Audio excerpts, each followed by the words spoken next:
Hello, everyone. Welcome back to the Rosa and Rubini podcast, Making Sense of This World. As always, I'm joined by Brunello Rosa, CEO and Head of Research. And today we'll be discussing quite a few important things as the war in Ukraine rages on and as central banks continue to fight the sort of inflation and the economic activity from uh, what was caused by the COVID stimulus programs. We see monetary and fiscal authorities searching for the optimal policy mix. A lot's going on, Brunello. Could we start by summarizing just the actions of the key players in the market here, the U.S. Federal Reserve and say the Bank of England? Absolutely. In the face of the war, clearly, central banks have to decide what to do. Being confronted with another spike in inflation and, to a lesser extent, a bit of a reduction in economic activity is a now of perspective. So it's another negative supply shock after the one of the pandemic. Now, at that time, we said, how are they going to react to that? Well, they're going to prioritize to achieve those targets that constitute the greatest priority and the largest risk to some extent. And at this stage, this seems to be inflation, leaving the support to economic activity to governments. With the war, people thought that central banks might rethink their stance and become a little bit less hawkish and not go as fast as they plan to do on their monetary policy normalization programs. Instead, we said, no, look, central banks will continue focusing on what's the greatest risk for them, what is perceived to be for them the greatest risk, and that's inflation. Hence, the Federal Reserve increased rates by 25 basis points a few days ago and said that they could increase rates further, 6 more times this year, 3 more times next year, and they could start actively reducing the size of the balance sheet as early as May. The Bank of England has also increased rates for the third time in a row, and there's the expectation that they could be raising rates again in May. The ECB has stopped its PEP and actually accelerated the tapering of its net asset purchases. Maybe the only outlier in this phase is the Bank of Japan, but that's only because the BOJ is confronted with much lower inflation. Yes, very interesting. And I'm also wondering, I mean, while we're looking at obviously the key priorities on sort of preventing rampant inflation, there's still the lingering impact of the COVID pandemic, and there's obviously the sort of much higher energy prices that are impacting economic activity right now. So what's the solution to that? Because I believe you've said that governments need to play a key part. How can they play a key part in that? Absolutely.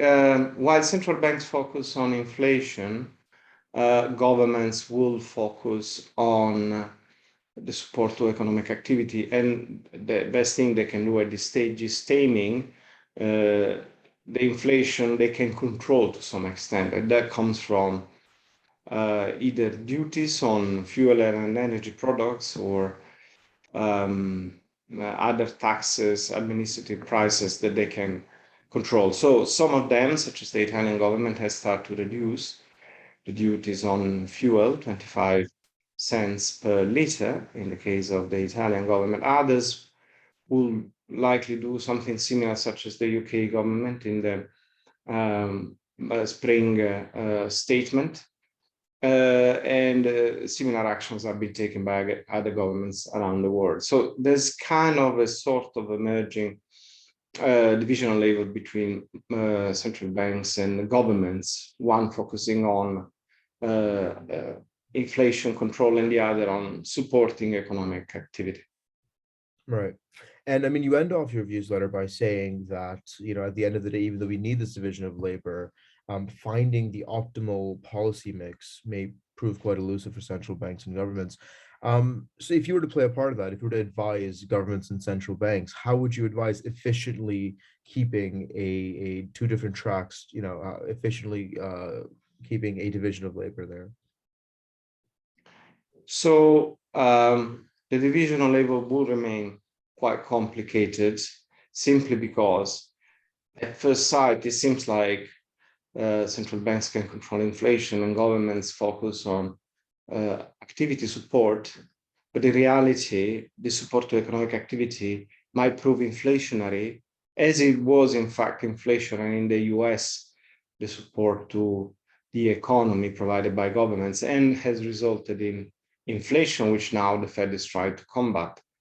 So for governments, it might be a bit delusional to think that they can support economic activity without causing inflations that then central bank has to fight.